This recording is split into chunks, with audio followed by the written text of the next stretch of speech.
Hello my wonderful, beautiful friends, guys. Welcome back to our /PettyRevenge, where people get small wins on others and the stories are so satisfying. And in today's episode, it's another wild lineup. We've got bad roommates, nightmare gym teachers, seat stealers, and one OP tells a story about the time they shut down a business for 2 days to spite a nasty manager. Also, if you're listening to this episode, it should only be on the Dark Fluff channel, nowhere else. So yeah, sit back, relax, and enjoy the ride. Let's dive in.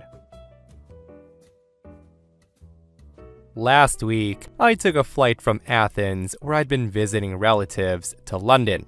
It was a late flight, I was exhausted, and the plane was full. I was in a window seat, which I'd chosen, so I could rest my head against the walls and sleep. But when I got to my row, there was a guy in my seat. The guy had big headphones on, and he had his head turned away from me. I tried telling him that he's in my seat, but the guy doesn't respond. Thinking maybe he can't hear me because of the headphones, I gently tap him on the shoulder. There was no reaction, so I try again. Still nothing. And the guy doesn't even turn towards me. I also want to add that clearly the guy's not asleep. He's sitting upright and I can see his eyes are open, so the guy's ignoring me. At this point, I consider calling a flight attendant to ask him to move, but there isn't one nearby, and I'm not in the mood for it to be a whole thing, so I just take the middle seat and quietly fume. A few minutes later, the young woman who's sitting in the aisle seat arrives and takes her seat. She's traveling with her friend, who's sitting in the window seat in the row behind us. They're talking to each other across their seats. Then, the woman sitting in the aisle seat turns to me, and she asks if I can swap with her friend so they can sit together. The perk of me swapping, of course, is I get the window seat. So I say, sure, no problem. Now at this point, it's important to point out that her friend is a much larger woman than I, and I saw a chance at revenge. As I get up to move, I can see the guy sitting in my seat has turned around and he realized what's about to happen. The guy doesn't look happy and he gives me a look like he's saying, please don't move. I just ignore him and I swap seats.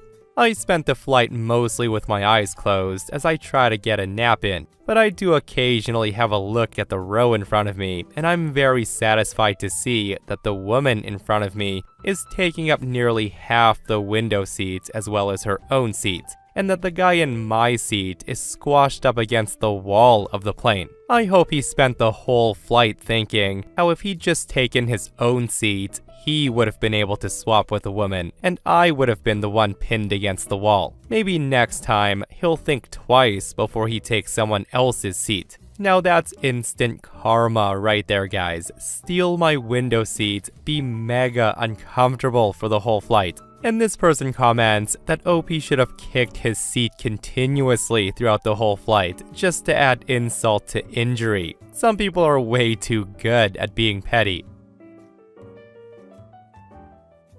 So this was well over a decade ago, but I wanted to share. I was born with a heart disease and I had surgery as a kid. I'm completely okay, but sports was obviously not my thing.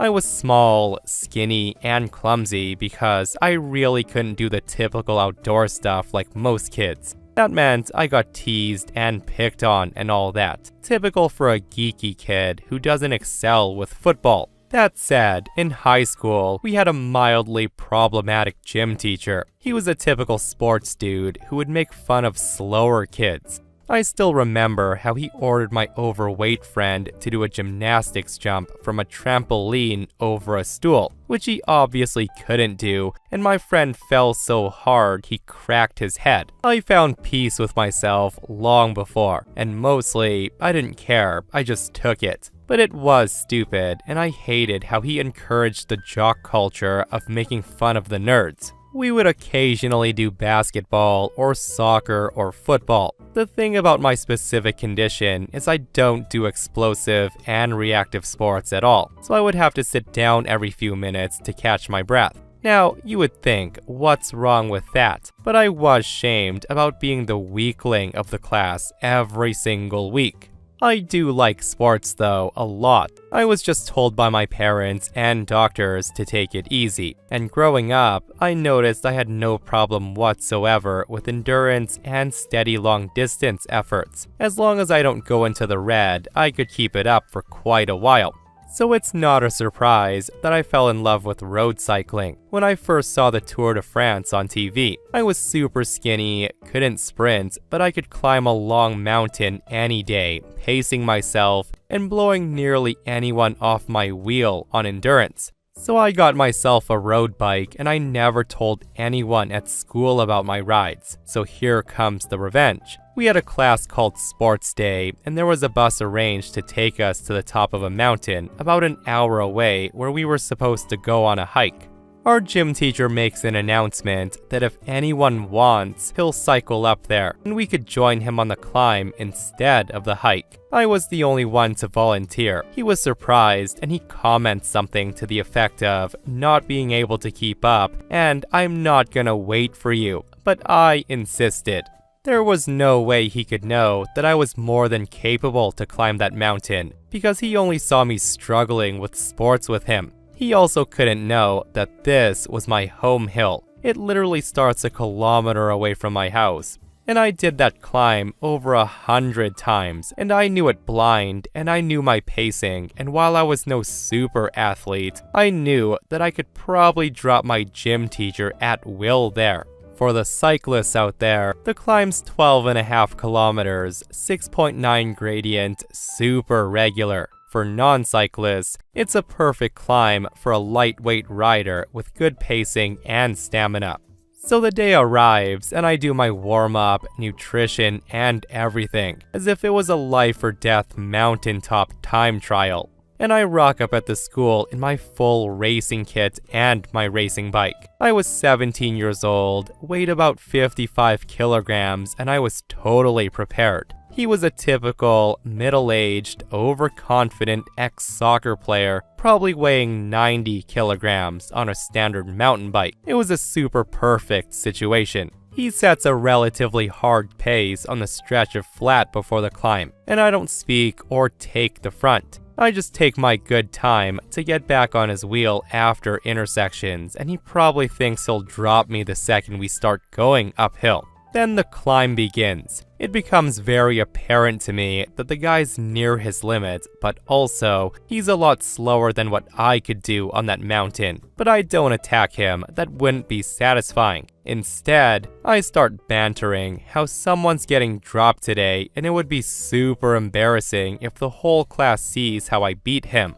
And then, I take over the pacing and slowly start turning the screw on him. I only went a little faster, and then a bit more. I knew after about 3 kilometers that the guy was in the red, so I ease off, keeping him slightly over his limit for the next half an hour. I wanted to make him suffer, but without dropping him. I slow down to let him recover for a tiny bit if he starts looking too tired, but then I would slowly push the speed up to make it as painful to him as possible. I don't think I've ever enjoyed myself on my bike more. We made it near the top together, and for the last 300 meters or so, I speed way past him. It was that typical humiliation attack every amateur group ride cyclist knows. He dropped like a stone. I got my little revenge, and I was very happy with myself. When he made it to the end, excuses poured out. He starts saying something about his bike being too heavy, skipping breakfast that morning, so on and so forth. I just kept my mouth shut. But it gets better. On the top, he was clearly dead, so much so that he had to vomit in the parking lot. And even though only a few classmates saw it, everyone knew. He had to sit out the hike after, and I just quietly sat there with him, because I didn't need to do the hike like he promised. I just looked at him, enjoying the sweet revenge. I didn't say anything after that, nor did he, and he never made any comments to me in gym class again. So the lesson is, don't pick on your students, they might surprise you. Guys, I love this petty revenge so much because there's nothing like embarrassing a teacher who spent weeks upon weeks doing the same to you. I'm just glad the guy learned his lesson, and hopefully he remembers that for future students who don't excel to his standards. And this person shares a similar experience. They say, I had a similar experience in gym class. My teacher wasn't a bully, but I was frequently criticized for not giving 100%. Ignoring the fact that my 100% was the average kid's 60%. One day, the teacher takes us down to the school track for fitness walking. The thing is, not only was I over 6 feet tall in the 11th grade, but I'd also been walking to and from school since I was 9 years old, about 2 miles away, giving me an incredible walking stride. So we start off, and I immediately start outpacing everyone. All of the student athletes couldn't believe that walking was the one thing I was better than them at, and a lot of them were tiring themselves out trying to keep up with me. A girl who was the captain of the volleyball team was the most vocal about it. She said something like, I'm double timing his pace and he's still halfway around the track from me. I got so far ahead of them that I managed to loop around and overtake them, to which the volleyball captain couldn't believe. She said, he looped me? Are you kidding me? That's when the gym teacher told me that I would get a better workout if I reduced my stride, but I wasn't having any of it. So here's some background. About 10 plus years ago, I went through a pretty lengthy divorce, and that's another story in itself. Unfortunately, with many breakups, our friends picked a side. We didn't make any ultimatums, at least I didn't, but our friend group was definitely divided. I would say that my ex got most of them because the majority were his friends when I met him, so that makes sense. This meant I was no longer invited to dinners or plans, and the calls and text messages gradually disappeared. Some even unfollowed me on social media, but again, I do get it. I began to move on with my life and I made new friends. There were a couple of exceptions, mainly the wives who I stayed friendly with, but nowhere near BFFs. Anyway, one day before finalizing the divorce, I'm at an event that my now ex invited me to. He had even reserved a VIP ticket and experience for me. I'm in the VIP room collecting my credentials and I bump into one of his friends. I just said hi and the guy literally stares at me and he walks around me like I don't exist. And I want to note, this is someone who I took care of their animals when they went out of town. We had game nights together, had drinks together, but clearly he chose a side in all of this, and he decided he wanted nothing to do with me. So I thought, cool, message received. A couple of years pass and I'm remarried and I'm doing pretty good professionally. Out of the blue, I get an email to my work email from that guy. It starts with something like, it's been a long time since we've connected, I hope all is well. And then it goes into, by the way, I just applied for a job at your firm and I put you down as a referral, so put in a good word for me. I just sat there rereading thinking, what the actual F? I did the obligatory LinkedIn visit and I saw he'd been hunting for a job for a while. I sat on it for a bit and initially, I decided to not reply or do anything. But the more I thought about it, I really didn't want to work with that guy, and I was kind of pissed that he tried to use my name and title to get an in. So I called HR and I told them there was no way I would refer this guy. I also told my boss about that guy, and we had a good chuckle about the actual nerve of him. Obviously, he never made it to the interview process. And this is why you should never burn bridges or be mean to people, guys. You never know when you'll come across them in the future. That said, gotta love his approach though, right? Hey person I pretended didn't exist and proceeded to ghost for years. I would love it if you could tell your boss how awesome I am for no reason at all so I can get this job. Oh, and by the way, I'm not offering anything in return, not even an apology. I only wish OP responded to that email with, oh, I'm sorry, who are you? So this happened back when I was in college full-time and working full-time, so I had little time to meal prep. I would make enough meals for a few days and then store them on my designated shelf in our shared dorm fridge. I would come home from a very long day and I would just want to eat and relax, but I would always have no food left. 9 times out of 10, I would actually walk into them eating my meals. They would even have the guts to say how good it tasted, and they're sad I didn't make more. I would ask them over and over again to stop eating my food, but no, they wouldn't listen. One day, I went home to my parents' house and I make a lot of spaghetti, good spaghetti, knowing that they would most certainly eat the whole thing. Sure enough, I get home to my dorm after a long day, and these 3 girls who weren't even my roommates are standing in the kitchen eating my spaghetti, and the huge bowl is almost gone. The one girl says how much she loves it and she wants to know how I made it. And here's my petty revenge. With a straight face, I tell her that it's a common meal we make on the farm. We go to the butcher and we get head cheese, and that's the meat that's in the spaghetti. She was confused as they're total city kids, and they didn't know what head cheese was. And this is when I answer, oh, well, head cheese is what we call pig brains. It's really good, isn't it? That's what most of my meals are made from. Hearing me say that, she throws my bowl of spaghetti down and she runs to the bathroom. I can hear her forcing herself to spew up everything in her stomach, and the others took off out of the dorm running too. This is how I ended them stealing my food with such petty revenge. Nobody touched my food ever again, nor did they talk to me, which is a win-win. Also, the meat wasn't head cheese and brains. It was pork sausage and very lean beef mixed together to resemble cooked pig brains. Also, I truly wish this wasn't true. I would have been a lot happier and ate better. These girls were the true definition of 0 F's given. No morals, nothing. A-holes is what they were. Yeah, that is definitely one way to get someone to stop eating your food. Make it sound absolutely disgusting.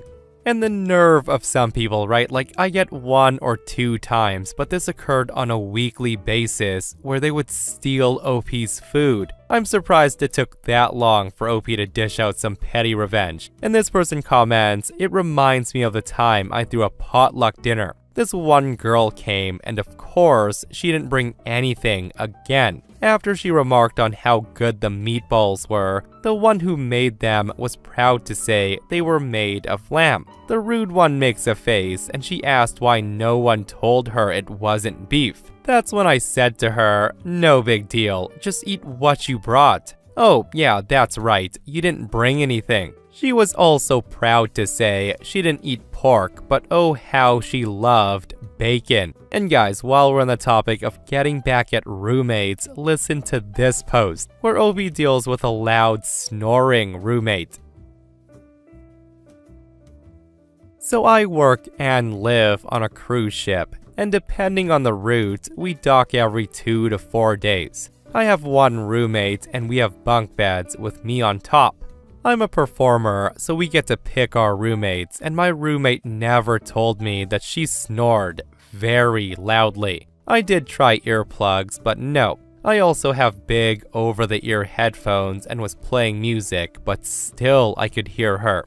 It's loud. Her snoring is not only loud, but it's concerning because she chokes in her sleep too. The first time I heard it, I almost fell out of my bunk bed to rush down and check on her, thinking she was having some kind of medical emergency. I did talk to her to see if we could come up with a solution, and she basically shoots me down because she thought since she was sleeping fine, it wasn't a big deal. Also, it's really hard to change roommates unless something major happens, and snoring isn't considered one of those, despite me voicing my lack of sleep.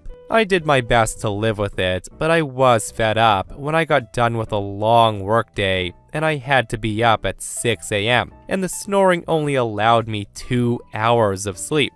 So that's when I decided to be petty and I decided to record her. The next day, when I was going to the room for a break, she was there and she said she was gonna take a nap. I was like, okay, and as she laid down, I start playing her snoring. She immediately shot up and she looked at me like I was insane. When all I did was stare at her, she asked me to turn it off. I just said to her, well, this is you snoring, and you said it's not a big deal, so why should I? She gets really mad, and she says a few choice words and leaves the room. For about 3 days, whenever she tried to rest, I played her own snoring back at her.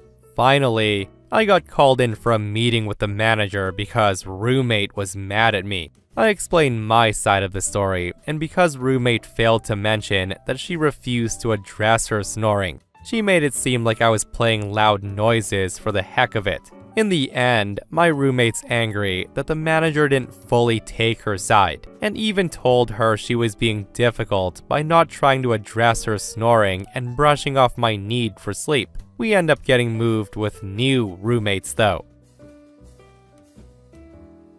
So before we begin, this is not in America, so US labor laws don't apply here. This was a small team of 10 people that the manager was assigned to, myself included. I was the last person to be hired on the team, so everyone was basically my superior. On the first day I worked there, they call a team meeting after work. We log off our computers at 4:55 p.m. We go to the meeting room and we clocked out at 5:15 p.m. Every day like clockwork. I just thought, no problem, that's an extra 2.5 hours on the bi-weekly paycheck. And we don't have to do any actual work except listen. But when my first payday came, I saw my full 80 hours. But the extra 2.5 hours were nowhere to be found. So I asked a couple of guys if they only got paid 80 hours too. They all confirmed it. They said, we don't get paid for these meetings. The shift ends, and once again, the manager calls for a daily team meeting and to log off at 4:55 p.m. and then head to the meeting room.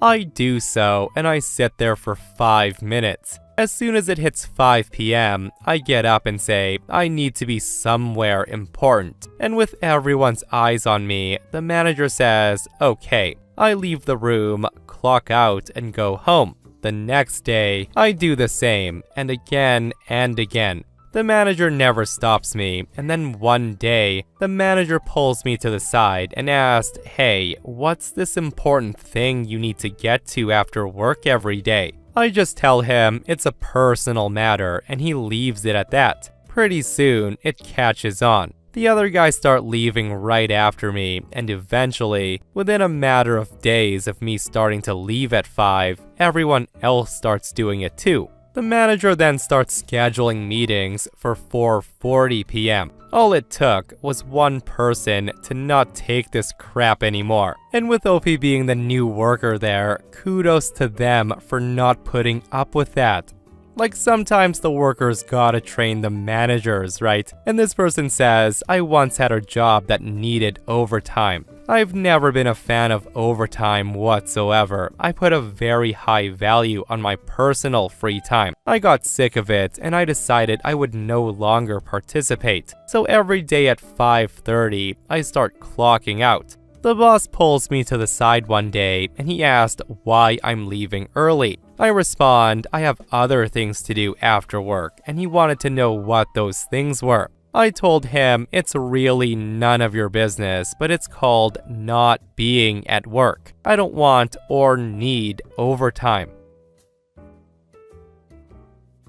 So I live in a college dorm on an all-female floor. I usually only wear a bra if I leave the dorm building, but I'm not gonna put on a bra under my shirt just to walk down the hall to the bathroom. A few days ago, just before bed, I left my room and I walked 10 yards down the hall to the water fountain. I refilled my water bottle and then went back to my room. I was wearing a white tank top and no bra.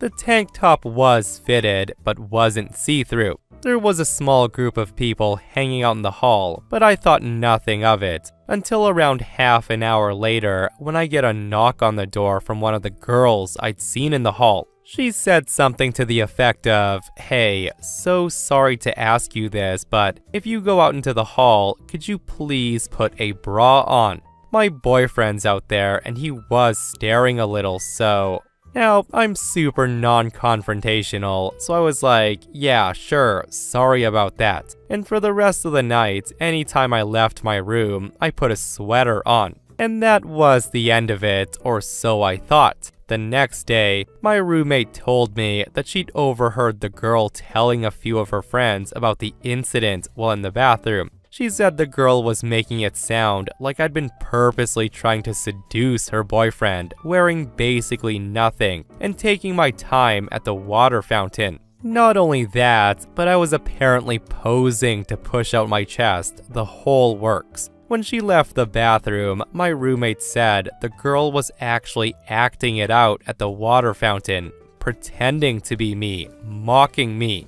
That night, I passed the girl and some of her friends on the way to go brush my teeth. And I want to note, I wasn't wearing a bra, I was already in pajamas. The girl looked down at my chest and all of them start giggling. But the last straw was when the entire dorm gets an email from the RA yesterday, saying that they'd got some anonymous complaints about people dressing inappropriately in the hallways, and asking that we just make sure everything gets covered up. So here's where I get my little petty revenge. I knew that the girl's boyfriend doesn't go to college here. The girl and I were in the same orientation group and we chatted a bit back then. I also knew we aren't allowed to have non-student/family guests in the dorms after certain hours. So I used the same anonymous complaint form to issue a complaint about people bringing in their off-campus boyfriends into our dorm after certain hours. This morning, the RA emails again saying that due to anonymous complaints, they would be enforcing the no off-campus guest rule after hours by checking IDs of unfamiliar guests to make sure they were students from then on. And really, this girl should be thanking me. If she was concerned about her boyfriend seeing the vague outline of my chest in the dorm hallways, she no longer needs to worry. When I was 15 years old, I worked at a very popular pizza place in Canada that rhymes with nut. It was run and managed by a couple of snobby college kids that thought they were big stuff running a pizza joint. Congratulations! I was in between work and I didn't want to work a fast food place, but my first choice at the local arena fell through because I had to be 16 to work with certain chemicals. So I bit the bullet and applied. I got the job and I was hired for working in the kitchen. Within a month, they wanted me to learn how to make dough. I wasn't for it because that meant I had to come in every weekend at 6 a.m. to have dough ready for when they opened at noon. I said, fine, I would learn, but I don't want to do it every weekend. I was a kid, I enjoyed my weekend time, and I was much happier working weeknights. They assured me I would only have to work one weekend dough shift a month. I said, okay, great. They got my partner in crime, who we'll call Scott, to agree to the same thing, and we both learned and nailed it. Within 2 weeks of learning, Scott and I were back-to-back weekend shifts. We worked every Saturday and Sunday going forward. When I went to my boss and told her, she laughed. She said, too bad, you want a job, so you have to work whatever shifts we give you. They all thought it was hilarious, the group of them. We were the joke of the pizza joint.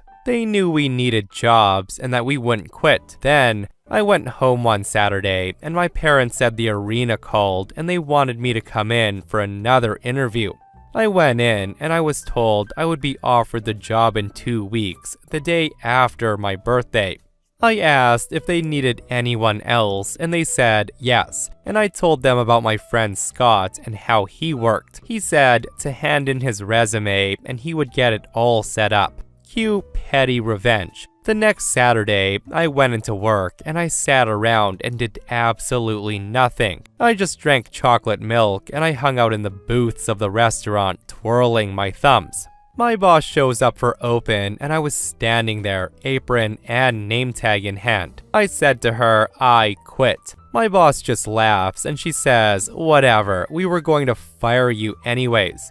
She then commented that if it were her, she wouldn't have shown up at all and she would have screwed over the place with not making any dough. That's when I laugh and I say, oh, but I didn't make any dough. I just hung out all morning and made no dough, so you still need to pay me for my shift. The look on her face was gold. She ends up having to close the store for a full day because they had no dough made. And then, to top it off, Scott repeats my quitting method the following day and they had to close again. We worked together at the arena for the rest of high school and told that story fondly. And to clear things up, the process of making dough, or at least when I worked there, was a non-stop grind. You would mix dough, portion out the dough, put in speed proofer for an hour, then cold storage, and repeat non-stop for 6 hours. On occasion, you could use day-old dough in a pinch, but it didn't hold up and the pizza typically came out very flat. That being said, the boss there always kept the staff as thin as possible